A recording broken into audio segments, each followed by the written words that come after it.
Makaingon na po ni sila nga nagsige na lang jud kog lakaw kani nga video day para makabalo mo atoran ning kami aging kaadlawan no wala na ko gipost kay lagi tapulan biata nga vlogger. So kani nga adlaw mga day kay ihatod na day namo among igsuon dito sa tanggob siyang eskwelahan kay layo-layo man to yang eskwelahan lisod sa pahay ko ni siya mohilak pa lang ning bataa.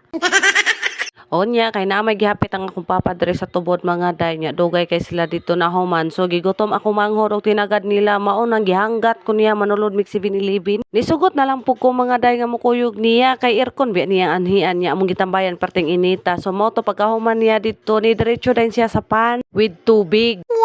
Pagkahuman niya pili mga day ni diretso na din siya sa counter so abi man ako og siya magbayad ang ending man day ako man day pabaryon tarong-tarong pa kog sunod diri. So, syempre mga day, wala tayong mga gawa. Kay syempre ati ta, niya, estudyante pa biya taon ni, wala po biya ni kwarta. O niya, maura to mga day ha, kay manggawas nami, kay basin niya, mahurot ng aircon diri.